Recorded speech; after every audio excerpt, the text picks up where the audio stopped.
नमस्कार मित्रों, मैं महाराज कुमार गुप्ता दक्ष स्टडी परिवार में आपको स्वागत करते हैं।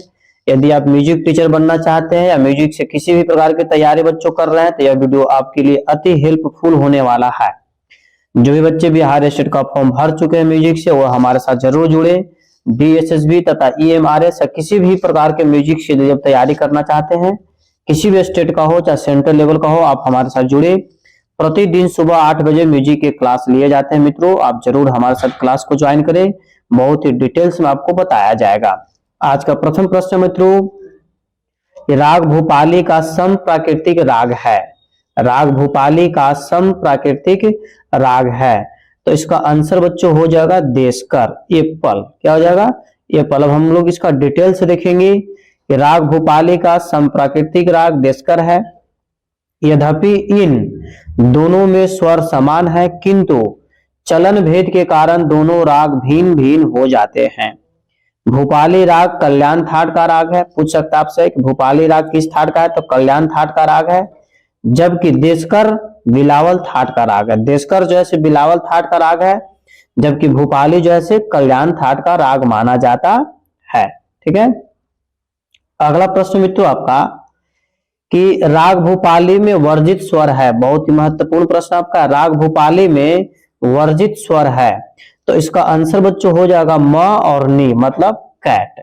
राग भूपाली में वर्जित स्वर क्या है, तो म और नी है। ध्यान दीजिएगा इसका व्याख्या पर। राग भूपाली में निषाद स्वर म होता है और मध्यम स्वर जो वर्जित होता है वो नी होता है। अतः यहाँ हो जाएगा म और यहाँ क्या हो जाएगा? नी। ठीक है मित्रों। इस कारण इसकी जाति ऑडो ऑडो मानी जाती है। आपसे पूछ सकता है कि भूपाली राग की जाति क्या है, तो ऑडो ऑडो जाति मानी जाती है। भूपाली राग की जाति जो है ऑडो जाति है तथा भूपाली राग का जो थाट है कल्याण थाट है। भूपाली राग किस थाट के अंतर्गत आता है? कल्याण थाट के अंतर्गत मित्रों आता है। इस राग का गायन समय रात्रि का प्रथम प्रहर होता है। अर्थात भूपाली राग कब गाया जाता है, तो रात्रि का प्रथम प्रहर।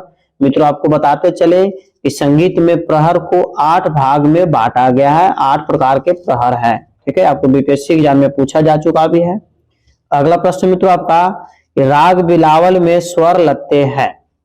राग बिलावल में स्वर लगते हैं तो इसका आंसर हो जाएगा मित्रों सारे शुद्ध स्वर लगते हैं।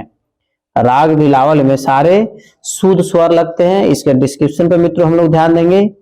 राग बिलावल में प्रयुक्त सारे स्वर शुद्ध है, अर्थात कोई भी स्वर विकृति नहीं है।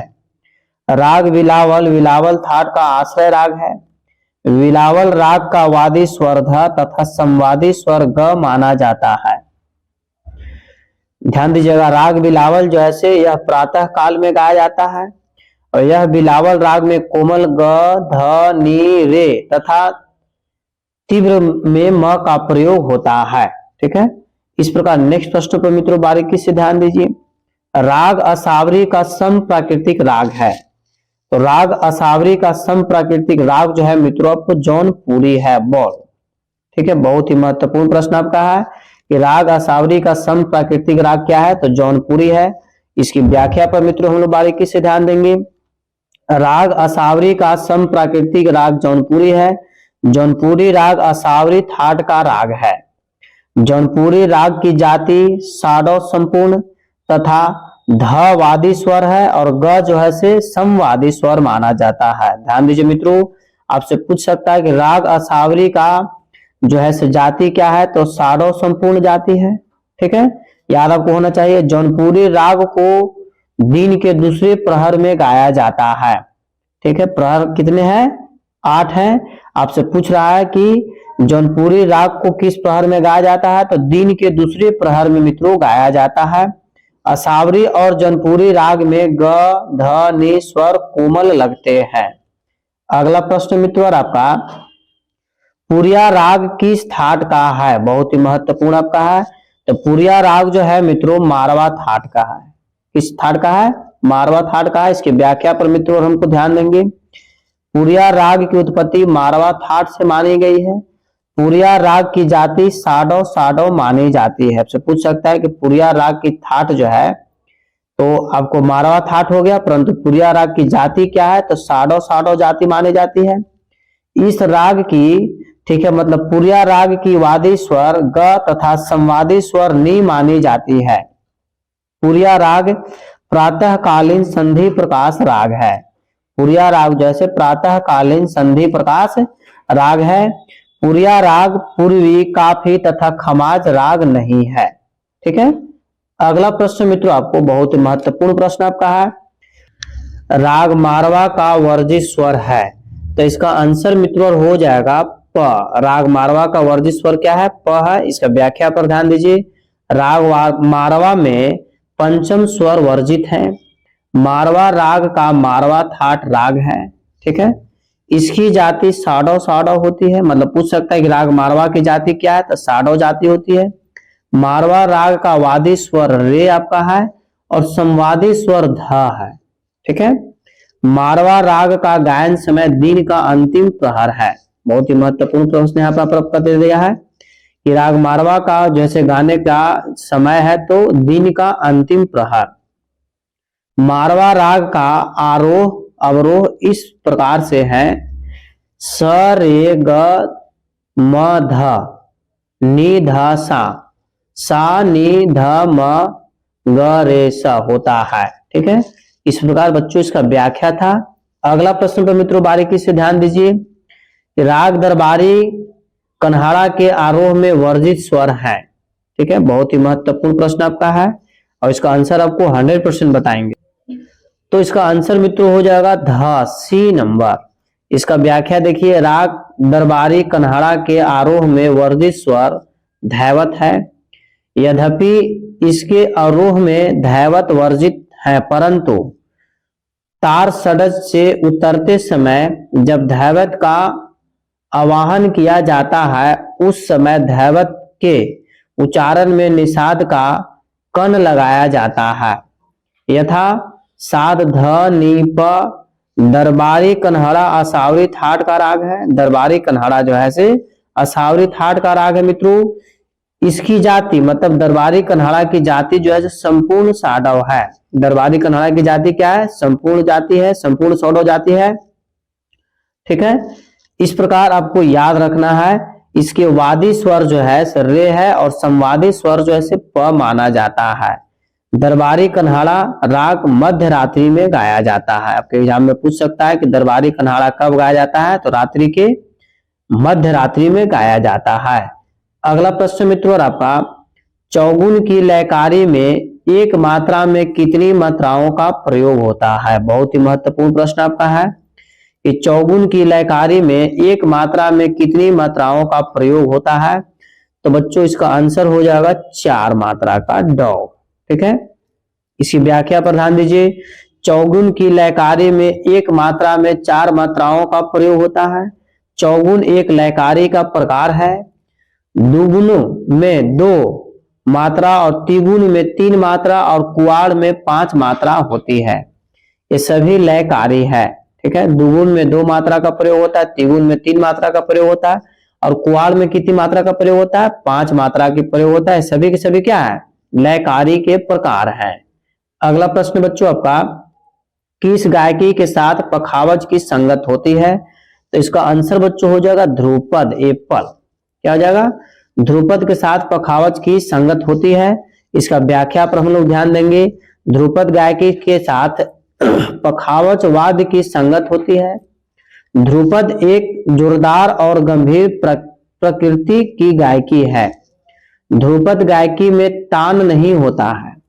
ध्रुपद गायकी के साथ 4 ताल, शूल ताल, तीव्र ताल आदि खुले ताल ही बजाए जाते हैं।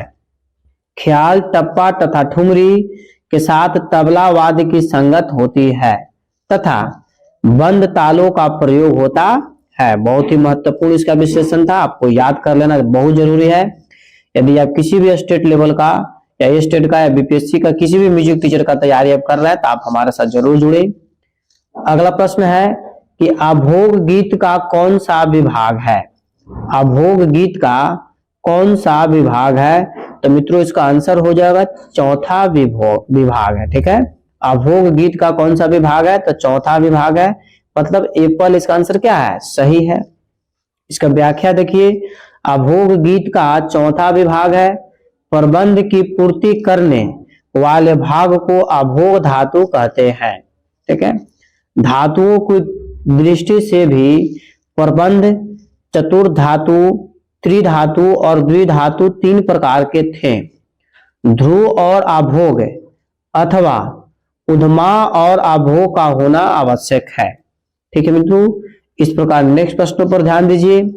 मानव जीवन में संगीत है, बहुत ही महत्वपूर्ण आपका एग्जाम के लिए एक प्रश्न है। मानव जीवन में संगीत है, तो इसका आंसर है बच्चों संपूर्ण विकास करता है, आध्यात्मिकता लाता है, घनिष्ठता से जोड़ता है, उपयुक्त सभी सही है। ठीक है, उपयुक्त सभी सही है। संगीत से जो है मानसिक रोग का भी उपचार किया जाता है, बहुत ही महत्वपूर्ण यहाँ पर संगीत हमारे विषय है। अगला प्रश्न मित्रों, राग खमाज के गाने का समय है। तो राग खमाज के गाने का समय जो है मित्रों रात्रि के द्वितीय पहर, एक पल। राग खमाज के गाने का समय क्या है? तो रात्रि का द्वितीय प्रहर में गाया जाता है। ठीक है, खमाज राग प्रातः काल, मध्य रात्रि तथा संध्या काल में नहीं गाया जाता है। खमाज राग खमाज थाट का है, पूछ सकता है कि खमाज राग किस थाट का है? तो खमाज थाट का है, आश्रय राग है तथा इसका वादी स्वर्ग खमाज राग का वादी स्वर्ग है तथा संवादी स्वर नी माना जाता है। अगला प्रश्न मित्रों आपका कि पंचम सवारी त्रिगुण एक आवर्तन की कितने मात्राओं के अंतर्गत आएगी? तो इसका आंसर बच्चों हो जाएगा 5 मात्राओं के अंतर्गत आएगी। ठीक है, ये पल। इसकी व्याख्या पर ध्यान देंगे। पंचम सवारी ताल का त्रिगुण एक आवर्तन की 5 मात्राओं के अंतर्गत आएगा। पंचम सवारी ताल 15 मात्रा की ताल है, इसमें 4 विभाग होते हैं। पंचम सवारी में कितने विभाग होते हैं? 4 विभाग होते हैं। यह तबले की ताल है। ठीक है, इस ताल में स्वतंत्र वादन किया जाता है। ठीक है, अगला प्रश्न मित्रों आपका कि धमार ताल कितने मात्रा की होती है? बहुत ही बेहद महत्वपूर्ण प्रश्न आपका है कि धमार ताल कितनी मात्रा की होती है? तो बच्चों इसका आंसर हो जाएगा 14 मात्रा की होती है। धमार ताल कितनी मात्रा की होती है? 14 मात्रा की होती है। इसके व्याख्या पर ध्यान दीजिए। धमार ताल 14 मात्रा की ताल है। यह पखावज की ताल है। इसके बोल जोरदार तथा गंभीर प्रकृति के हैं। धमार ताल नामक गायकी के साथ बजाई जाती है। इस ताल में 4 विभाग होते हैं। कितने विभाग होते हैं? 4 विभाग होते हैं। धमार ताल में 10, 15 और 16 मात्रा का प्रयोग नहीं होता है। धमार ताल में टुकड़ा, परन, पंडार, कमाली, फरमाइशी आदि बजाए जाते हैं और पखावज भी साथ में बजाया जाता है। अगला प्रश्न मित्रों आपका कि जत ताल किस गायन शैली में प्रयोग की जाती है? तो बच्चों इसका आंसर हो जाएगा ठुमरी, सी नंबर। जत ताल ठुमरी गायन शैली में प्रयोग की जाती है। इसका व्याख्या ध्यान दीजिए। जत ताल का प्रयोग ठुमरी गायन के साथ किया जाता है, जबकि ध्रुपद शैली के साथ 4 ताल, सुल ताल आदि ख्याल शैली के साथ 3 ताल, झप ताल, तिलवाड़ा ताल, झुमरा ताल आदि एवं धमार गायन शैली के साथ धमार ताल प्रयुक्त होता है। जत ताल 14 मात्रा की ताल है। ठीक है, जत ताल कितनी मात्रा का? 14 मात्रा की ताल है। यह चंचल प्रकृति की गायन शैली के साथ बजाई जाती है। यह तबले की ताल है। जत ताल कैसी ताल है? तो तबले की ताल है। अगला प्रश्न मित्रों आपका कि ठुमरी गायन शैली में निम्न ताल का प्रयोग होता है। मतलब ठुमरी गायन शैली में किस ताल का प्रयोग होता है? तो बच्चों इसका आंसर हो जाएगा दीपचंदी ताल का प्रयोग होता है। दीपचंदी ताल का प्रयोग होता है। ठुमरी गायन शैली के साथ दीपचंदी ताल का प्रयोग होता है। दीपचंदी ताल 14 मात्रा की होती है। दीपचंदी ताल कितनी मात्रा की होती है? 14 मात्रा की होती है। इस ताल को तबले पर बजाया जाता है। ठुमरी एक चंचल प्रकृति की शैली है। ठुमरी देश, खमाल और पीलू राग में बजाई जाती है। तीव्र ताल और 4 ताल ध्रुपद के साथ बजाई जाती है तथा धमार ताल धमार गायकी के साथ बजाई जाती है। बहुत ही बेहद महत्वपूर्ण प्रश्न है। राग तोड़ी के गायन का समय है। यहां से आपको एग्जाम में पूछेगा ही पूछेगा। राग तोड़ी के गायन का समय है, तो बच्चों इसका आंसर हो जाएगा दिन का दूसरा प्रहर। एप्पल राग तोड़ी जो है से कब गाया जाता है, तो दिन का दूसरा प्रहर में गाया जाता है। इसकी व्याख्या पर ध्यान देंगे। राग तोड़ी का गायन समय दिन का दूसरा प्रहर माना जाता है। तोड़ी राग तोड़ी थाट का जन्य राग है। इसकी जाति मतलब राग तोड़ी की जो जाति है संपूर्ण जाति मानी जाती है। तोड़ी राग का वादी ध तथा संवादी स्वर ग माना जाता है। तोड़ी राग में तीव्र म का प्रयोग होता है।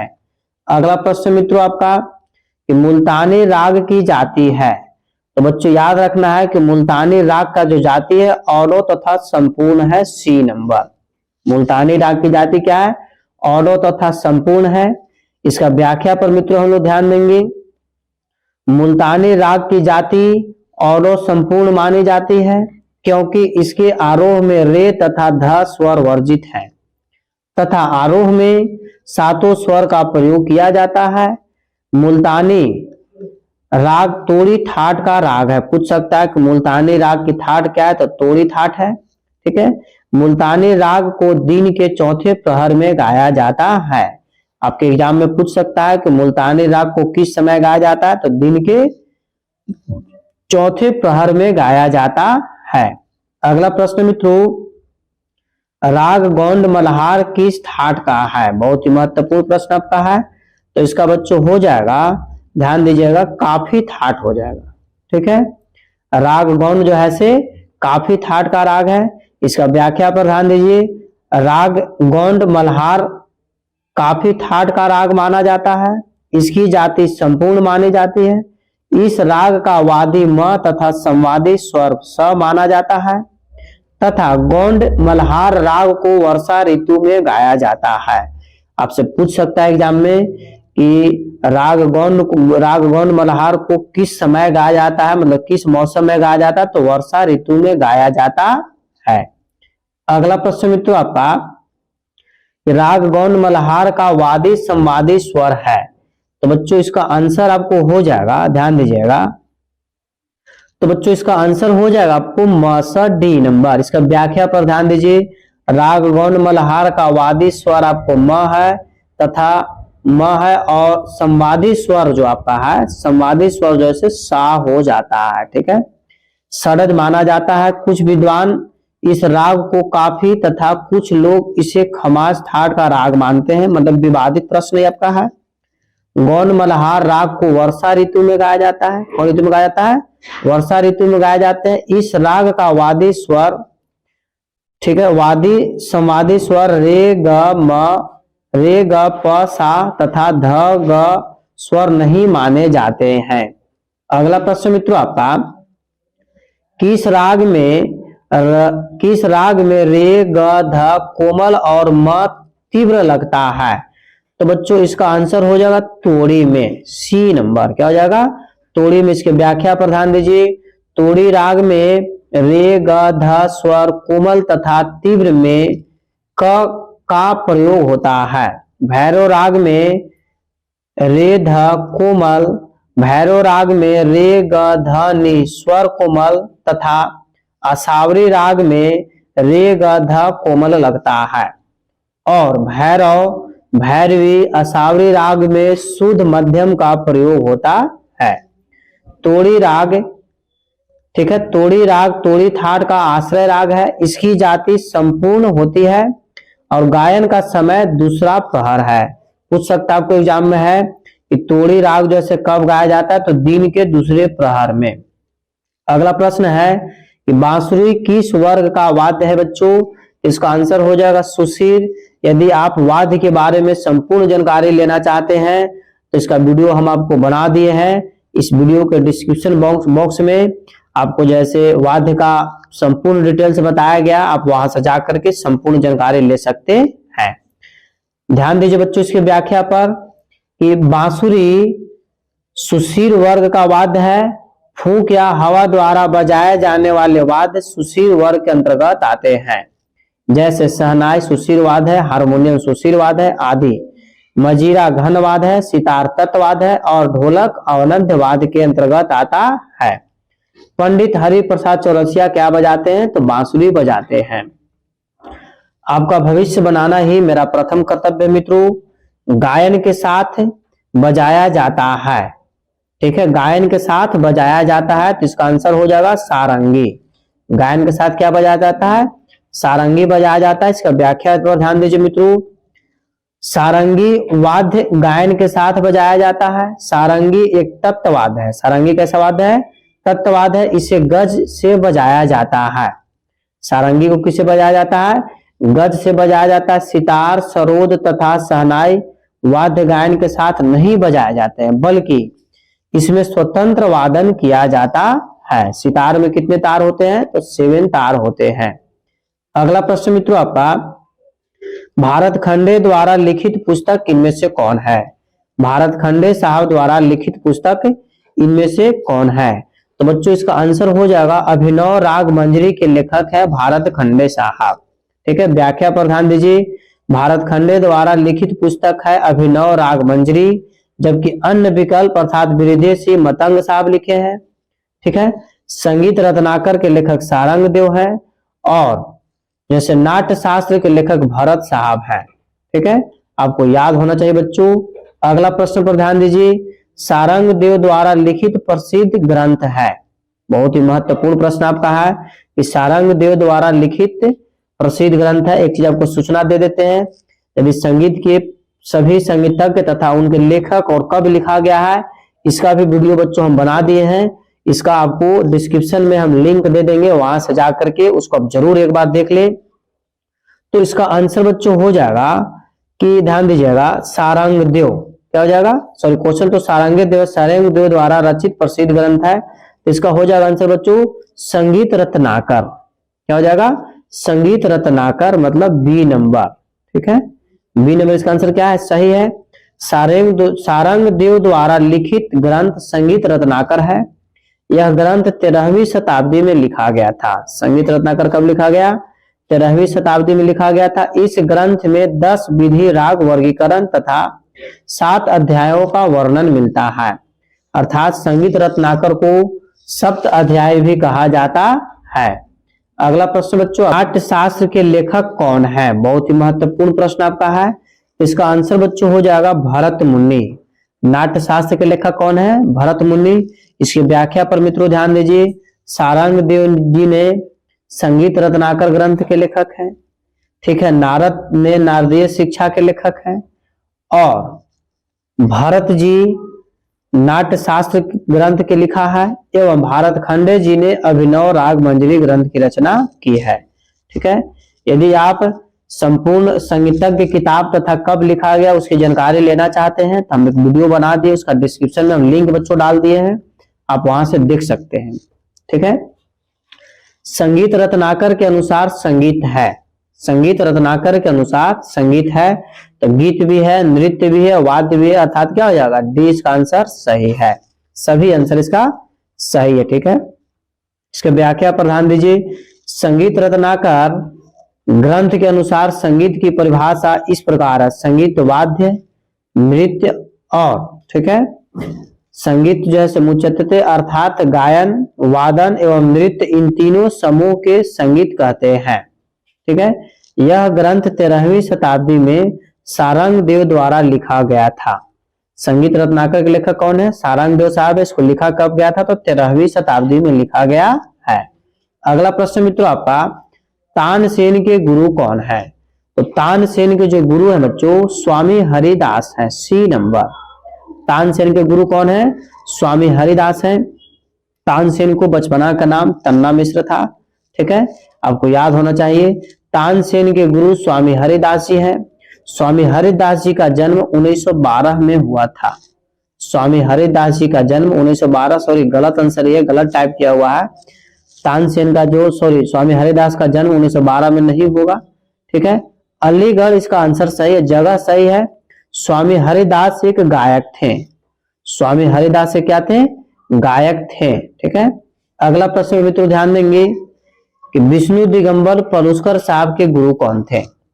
ठीक है बच्चों, विष्णु दिगंबर पलुस्कर साहब के गुरु कौन थे? तो इसका आंसर हो जाएगा मित्रों बॉल। बॉल कहने के मतलब है आपको कि बाल कृष्ण बुआ इचलंकर। ठीक है, इसका व्याख्या पर मित्रों हम लोग ध्यान देंगे। विष्णु दिगंबर पलुस्कर जी के गुरु बाल कृष्ण बुआ इचलंकर कलिंजकर जी थे। पलुस्कर जी का जन्म 1872 ईस्वी में हुआ है। सही आपका है, पलुस्कर जी का जन्म 1872 ईस्वी में बेलगांव में हुआ है। कहाँ हुआ है? बेलगांव में हुआ है। ठीक है, तथा पलुस्कर जी एक गायक तथा शास्त्रकार दोनों थे। पलुस्कर साहब गायक भी थे और शास्त्रकार भी थे। अगला प्रश्न मित्रों आपका, तानसेन का जन्म कहाँ हुआ था? तो बच्चों तानसेन का जो जन्म हुआ था ग्वालियर में हुआ था। कहाँ हुआ था? ग्वालियर में हुआ था तानसेन का जन्म। ठीक है, इसका व्याख्या पर मित्रों हम लोग ध्यान देंगे। तानसेन का जन्म ग्वालियर में हुआ था। तानसेन एक गायक थे। क्या थे? गायक थे। ग्वालियर एक ख्याल गायन का घराना भी है। ठीक है, इस घराने के संस्थापक नथन पीर बख्शी जी माने जाते हैं। ग्वालियर घराने के संस्थापक कौन माने जाते हैं? नथन पीर बख्शी साहब माने जाते हैं। अगला प्रश्न बच्चों आपका कि पद्म विभूषण इसमें से किसे मिला है? मतलब पद्म विभूषण से सम्मानित इनमें से कौन व्यक्ति है? इसका आंसर बच्चों हो जाएगा उस्ताद बिस्मिल्लाह खां। उस्ताद बिस्मिल्लाह खां शहनाई वादक है, इनको पद्म विभूषण भी मिल चुका, भारत रत्न भी मिल चुका है। ठीक है, इनके बारे में थोड़ा सा हम लोग जानेंगे। बिहार के रहने वाले थे। उस्ताद बिस्मिल्लाह खां को पद्म श्री, पद्म विभूषण और पद्म भूषण तथा भारत रत्न भी मिल चुका है। आमिर खां को पद्म भूषण, अलार खां को पद्म श्री की उपाधि मिल चुकी है। ठीक है, अगला प्रश्न मित्रों आपका, हिंदुस्तानी संगीत पद्धति में थाट कितने हैं? तो 10 थाट है। हिंदुस्तानी संगीत पद्धति में कितने थाट है? तो 10 थाट है। थाट को मेल भी बोला जाता है। ठीक है, और दक्षिणी संगीत पद्धति में थाट कितने बच्चों? तो 19 थाट माना गया है। ठीक है, ध्यान दीजिएगा, आपको 10 थाट का आपको नाम बता दे रहे हैं। हिंदुस्तानी संगीत पद्धति में 10 थाट माने गए हैं। 10 थाट आपको इस प्रकार है: बिलावल थाट, कल्याण थाट, खमास थाट, भैरव थाट, काफी थाट, असावरी थाट, भैरवी थाट, मारवा थाट, पूर्वी थाट और 10वां आपका है तोड़ी थाट है। इसके पहले आपको बहुत सारा क्वेश्चन थाट से संबंधित आ रहा था। ठीक है, हिंदुस्तानी या उत्तरी संगीत में 10 थाट इसलिए स्वीकार किए गए हैं क्योंकि 10 थाटों का मूल उद्देश्य है रंजक रागों की उत्पत्ति करना। ठीक है, अगला प्रश्न मित्रों आपका, राग में जिस स्वर का प्रयोग नहीं होता है उसे क्या कहते हैं? बहुत ही महत्वपूर्ण प्रश्न आपके एग्जाम में पूछा जा चुका है कि राग में जिस स्वर का प्रयोग नहीं होता है उसे क्या कहते हैं? तो बच्चों आपको आंसर बताना है कि इसको हम वर्जित स्वर कहते हैं। क्या बोलते हैं? वर्जित स्वर कहते हैं। जी, राग में जिस स्वर का प्रयोग नहीं होता उसको क्या बोलते हैं? वर्जित स्वर कहते हैं। इसकी व्याख्या पर ध्यान देंगे। राग में जिस स्वर का प्रयोग नहीं होता है उसे वर्जित स्वर कहते हैं, जबकि बहुत उस स्वर को कहते हैं जिसका अधिकतर प्रयोग राग में किया जाता है। जिन स्वरों का राग में अल्प मात्रा में प्रयोग किया जाता है उसे अल्पत्व स्वर कहते हैं, और जिस स्वर में कुछ देर तक टिका जाता है, ठीक है, अर्थात न्यास स्वर कहते हैं, उसे हम क्या बोलते हैं? न्यास स्वर कहते हैं। ठीक है, आपको डिस्क्रिप्शन यदि याद रखते हैं तो ऑब्जेक्टिव आपको डायरेक्ट वे में पकड़ा जाएगा, इसीलिए प्रत्येक प्रश्न का डिस्क्रिप्टिव हम बता रहे हैं आपको। उस्ताद अलार खां प्रसिद्ध वादक कलाकार है। मतलब उस्ताद अलार खां क्या बजाते हैं? तो बच्चों उस्ताद अलार खां बहुत ही प्रसिद्ध तबला वादक है। क्या है? अलार खां का संबंध किससे है? तो तबला वादक से है। ध्यान दीजिएगा, उस्ताद अलार खां प्रसिद्ध तबला वादक है मित्रों। अलार खां का पंजाब घराने से संबंधित है। पूछ सकता आपके एग्जाम में है कि अलार खां का संबंध किस घराने से है? तो पंजाब घराने से है। अलार खां का संबंध किस घराने से है? तो पंजाब घराने से है। तबला एक अवनद वाद्य है। तबला कैसा वाद्य है? अवनद वाद्य है। एक बार फिर से ध्यान दीजिए, तबला एक अवनद वाद्य है। यदि आप वाद्य के बारे में संपूर्ण जानकारी लेना चाहते हैं तो वीडियो को डिस्क्रिप्शन में हम चारों वाद्य के बारे में आपको जिक्र कर दिए, वहां से आप संपूर्ण वीडियो देख लीजिए, आपको 100% याद हो जाएगा। अलार खां संतूर, शहनाई और पखावा से संबंधित नहीं है। उस्ताद अलार खां के पुत्र उस्ताद जाकिर हुसैन साहब है, ये भी क्या थे? बहुत ही प्रसिद्ध तबला वादक है।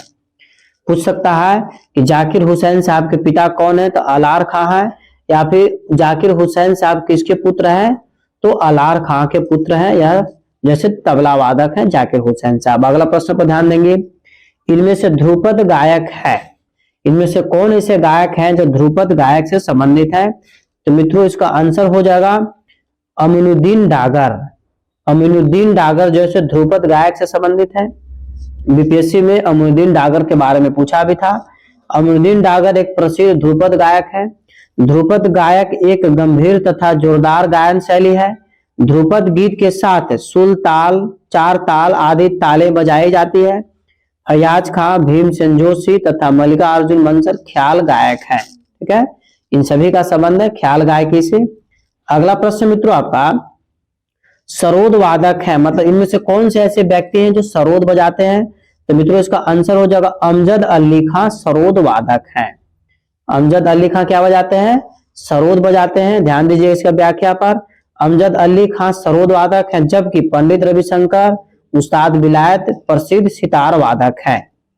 पंडित रविशंकर और जो है कि उस्ताद विलायत का क्या बजाते हैं, सितार बजाते हैं। ठीक है, अगला प्रश्न मित्रों आपका संतूर वादक कौन है, तो बच्चों इसमें से आपको ध्यान देना है कि संतूर वादक कौन है। ठीक है, ध्यान दीजिएगा, तो इसका आंसर बच्चों हो जाएगा पंडित शिव कुमार शर्मा संतूर बजाते हैं।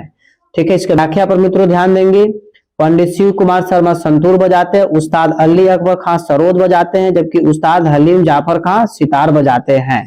ठीक है, इस प्रकार अब नेक्स्ट प्रश्न पे बच्चों ध्यान दीजिए कि स्वरों के कितने भाग हैं, तो बच्चों स्वरों के दो भाग हैं, एक को बोला जाता है शुद्ध स्वर, दूसरा को बोला जाता है विकृति स्वर। इसका आपको डिस्क्रिप्टिव हम बच्चों डाल दिए, इससे भी प्रश्न आपको बीपीएससी में पूछ चुका है। ठीक है, अगला प्रश्न मित्रों आपका संगीत में कोमल स्वर है। ठीक है, तो संगीत में कोमल स्वर बच्चों 4 है। संगीत में कोमल स्वर कितने हैं, 4 हैं। अगला प्रश्न पर मित्रों बारीकी से ध्यान दीजिए कि संगीत में तीव्र स्वर है। ठीक है, संगीत में तीव्र स्वर है, तो बच्चों आपको याद रखना है कि संगीत में तीव्र स्वर आपको किसको बोलते हैं, तो इसका आंसर हो जाएगा मित्रों म को तीव्र स्वर बोला गया है। इसको देखिए यहाँ पर व्याख्या में दिया हुआ है कि संगीत में तीव्र स्वर बोल मध्यम स्वर है। यह स्वर होता है जो अपने निश्चित स्थान से ऊपर की ओर गाया बजाया जाता है। इस स्वर को पहचानने के लिए स्वर के ऊपर खड़ी पाई लगा देते हैं, मतलब म में जो है ऐसे लग जाता है, ऊपर है वो म जैसे हुआ ना, जैसे खड़ी पाई लग जाता है। ठीक है, उसको हम तीव्र स्वर कहते हैं। अगला प्रश्न बच्चों ध्यान देंगे, शुद्ध स्वर कितने हैं, ये भी आपको एग्जाम में बीपीएससी में पूछा जा चुका है। शुद्ध स्वर कितने हैं, तो बच्चों शुद्ध स्वर आपको 7 है। शुद्ध स्वर कितने हैं, 7 हैं। जो स्वर अपने निश्चित स्थान पर गाए बजाए जाते हैं उन्हें शुद्ध स्वर कहते हैं। शुद्ध स्वर को प्राकृतिक स्वर भी कहा जाता है। शुद्ध स्वर को प्राकृतिक स्वर भी कहा जाता है। ठीक है मित्रों, शुद्ध स्वरों की संख्या 7 माने गए हैं। षडज, देखो सातों का नाम आपको बता देते हैं, षडज, ऋषभ, गंधार, मध्यम, पंचम, धैवत और निषाद। इस सातों का सातों जो है शुद्ध स्वर हैं। ठीक है, अगला प्रश्न मित्रों आपका राग का सबसे महत्वपूर्ण स्वर कहलाता है, तो बच्चों राग का सबसे महत्वपूर्ण स्वर वादी कहलाता है। वादी, ये पल, राग का सबसे महत्वपूर्ण स्वर क्या कहलाता है, वादी कहलाता है। इसका डिस्क्रिप्टिव आपको बता दिया, बारीकी से इसको पढ़ लीजिएगा, समय कम है इसलिए अधिक क्वेश्चन को बताने की कोशिश कर रहे हैं। अचल स्वर है। ठीक है, तो सा और प को बच्चों अचल स्वर बोला जाता है। सा और प को अचल स्वर बोला जाता है। इसका व्याख्या आपको दे दिए मित्रों, व्याख्या आपको पढ़ लेना है। सा और प को अचल स्वर कहते हैं। अगला प्रश्न मित्रों आपका 1 ग्राम में मूर्छना होती है। ठीक है, 1 ग्राम में बच्चों कितने मूर्छना होती है, तो 7 मूर्छना होती है। एप्पल, 1 ग्राम में कितने मूर्छनाएं होती है, तो 7 मूर्छनाएं होती है। मूर्छना 3 प्रकार के हैं, पहला है षडज ग्राम की मूर्छना, दूसरा का है मध्यम ग्राम की मूर्छना और तीसरा का है गंधार ग्राम की मूर्छना। इस प्रकार कुल मूर्छना की संख्या कितना हो जाएगा, 21 है, क्योंकि 1 ग्राम में जो है 7 मूर्छना होती है, तो मूर्छना की संख्या 3 है, तो 7 गुना 3 मतलब मूर्छनाएं कितने हो जाएगी, 21। आपको एग्जाम में पूछा जा चुका है ये प्रश्न आपका। अगला प्रश्न मित्रों आपका संगीत में ग्राम है, तो संगीत में ग्राम जो है मित्रों 3 है। संगीत में कितने ग्राम है? 3 ग्राम माने गए हैं। संगीत में 3 ग्राम है, तीनों का नाम आप जान जाइए, षडज ग्राम, मध्यम ग्राम और गंधार ग्राम। ठीक है। अगला प्रश्न मित्रों आपका, लय कितने प्रकार की होती है? बहुत ही महत्वपूर्ण प्रश्न आपका है। तो लय जो होता है मित्रों 3 प्रकार का होता है। लय कितने प्रकार का होता है?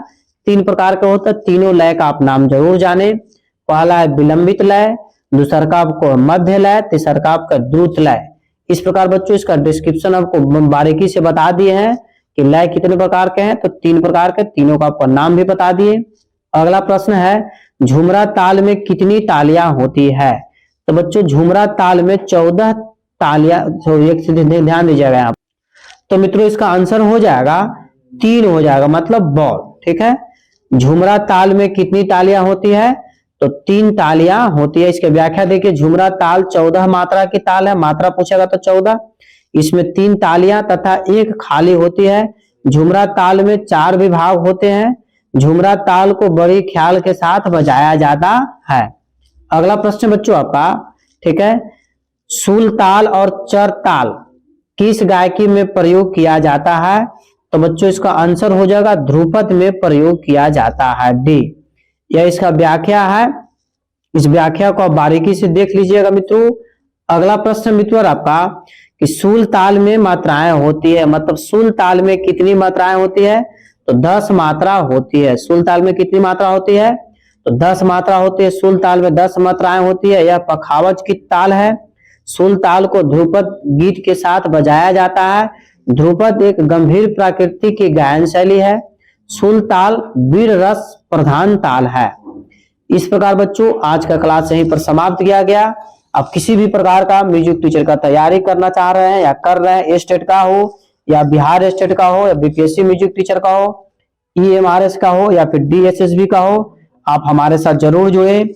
आपको संपूर्ण तैयारी करवाया जाएगा। ठीक है। यदि आप चैनल पर पहली बार यदि आप विजिट कर रहे हैं तो चैनल को बच्चों सब्सक्राइब आप जरूर कर लें। और एक चीज और, जो भी आपके सगे संबंधित है उसको यह वीडियो स्टडी ग्रुप में आप जरूर शेयर कर दीजिए, ताकि सब कोई बढ़े और सब कोई पढ़े। ठीक है। एक बार प्रेम से बोलिए भारत माता की जय।